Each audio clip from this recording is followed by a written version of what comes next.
नमस्कार, मी सेजल पुरवार. या बातमीपत्रात तुम्हा सर्वांचं स्वागत. पुढे पाहणार आहोत न्यूज टॉप 9 आणि सुरुवातीला पाहूयात मोठ्या घडामोडी. खोपोलीमधील मंगेश काळुंखे यांच्या हत्येचा सीसीटीव्ही समोर. शिंदेंच्या शिवसेनेच्या नगरसेविका मानसी काळुंखे यांच्या पतीची काल निर्घुण हत्या झाली. प्रकरणात आतापर्यंत 7 आरोपींना अटकही करण्यात आली. उपमुख्यमंत्री शिंदेंकडून खोपोलीमध्ये मंगेश काळुंखे यांच्या कुटुंबियांची सांत्वनपर भेट. हत्येमागे सुधाकर घारेचा हात. कुटुंबियांचा तटकरेंच्या निकटवर्तीयावर आरोप.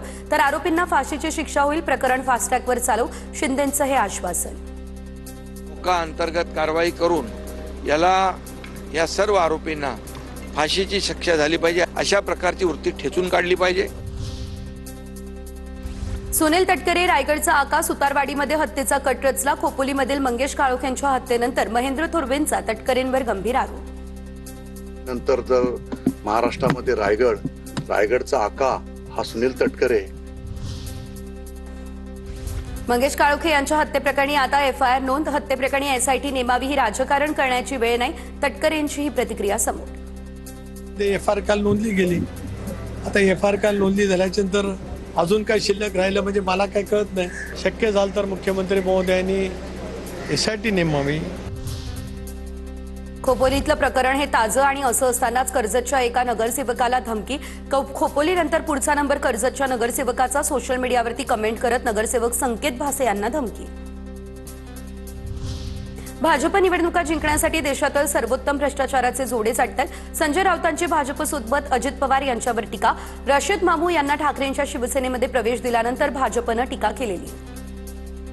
रशीद मामू वगैरे विषय सोडून द्या.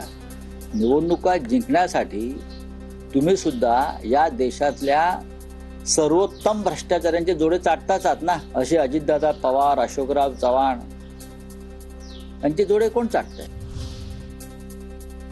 भाजपकडून नेहमीच ध्रुवीकरणाचं राजकारण. मतं मिळवण्यासाठी भाजप प्रांतवाद, धर्मवादाचा मुद्दा आणेल. सगळं करून देखील फायदा न झाल्यास निवडणूक आयोग आहेच. वडेट्टीवारांचा भाजपवर निशाणा. ते जनता पक्षाचं ध्रुवीकरणाचं राजकारण तर नेहमीच राहिलं आहे. त्यांना ध्रुवीकरण केल्याशिवाय राजकारण करताच येत नाही किंवा ते यशही मिळू शकत नाही. अंतिम सहकारी कोण असेल निवडणूक जिंकण्यासाठी, तर मग निवडणूक आयोग असेल.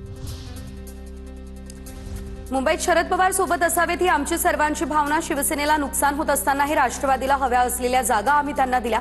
मुंबईमधील जागांसंदर्भात त्यांची प्रतिक्रिया.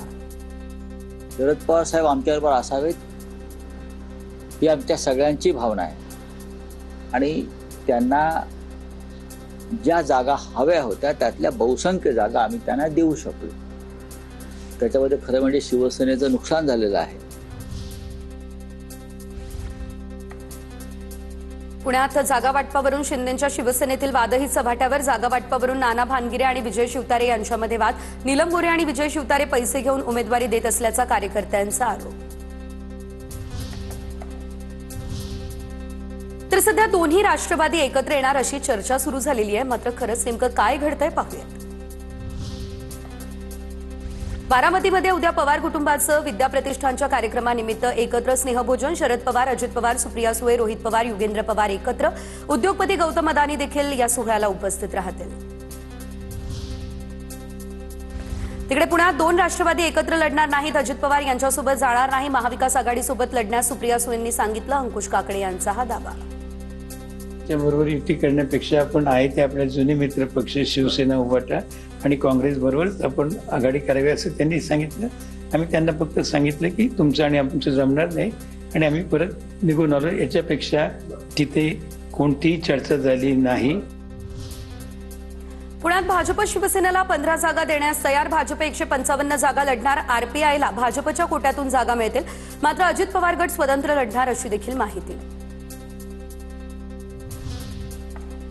पिंपरी चिंचवडमध्ये पवारांची राष्ट्रवादी आणि अजित पवारांची आघाडी फिसकटण्याची शक्यता. महाविकास आघाडी आणि मनसे एकत्र लढण्याची दाट शक्यता. पिंपरी चिंचवडमध्ये दोन्ही राष्ट्रवादींची आघाडी फिसकटणार नाही. पिंपरीमध्ये दादांची राष्ट्रवादी एक पाऊल मागे घेण्यास तयार. अजित पवारांच्या राष्ट्रवादीचे शहराध्यक्ष योगेश बहल यांची ही प्रतिक्रिया. कार्यक्रमासाठी एकत्र येणं म्हणजे राजकीय विचार जुळणं असं नाही. 30 तारखेला संध्याकाळपर्यंत राष्ट्रवादी किती जागा लढणार हे कळेल. सुनील तटकरे यांच्याकडून हे स्पष्ट. कार्याध्यक्ष प्रफुल्लभाई यांना सुद्धा त्या ठिकाणी सांगितलेलं आहे.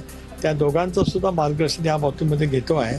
त्यामुळे 2 दिवसामध्ये आपल्याला कळेल, 30 तारखेला संध्याकाळी कळेल राष्ट्रवादी काँग्रेस पक्ष मुंबई शहरामध्ये नेमक्या किती जागा लढवतोय. हे 30 तारखेला 3 वाजताला आपल्याला कळेल. तर बारामतीमध्ये अजितदादा, शरद पवार, सुप्रिया सुळेंची बैठक होणार. दोन्ही राष्ट्रवादी एकत्र निवडणूक लढवण्याबाबत उद्या अंतिम निर्णय घेतला जाईल अशी शक्यता.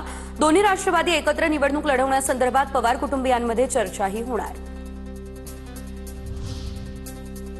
पुण्यातील जिजाई बंगल्यावरती अमोल कोल्हेंनी अजित पवार यांची भेट घेतली आहे. काल युतीची चर्चा फिसकटली. आज अमोल कोल्हे दादांच्या भेटीला गेले, त्यामुळे आता चर्चांना उधाण. जे पर्याय समोर उपलब्ध आहेत त्यावर निर्णय घेतला जाईल. पुण्यातील लोकांची मानसिकता घड्याळाच्या बाजूने जास्त. अजित पवार यांच्या राष्ट्रवादीचे सूरज चव्हाण यांची ही प्रतिक्रिया समोर. पुण्याच्या लोकांची मानसिकता ही घड्याळाच्या बाजूने जास्त असल्यामुळं तिथं आग्रह त्या ठिकाणी झाला असेल. परंतु मला वाटतं पुढच्या काळामध्ये किंवा येत्या 1-2 दिवसामध्ये फायनल चर्चा होऊन त्यावरचा अंतिम निर्णय होईल.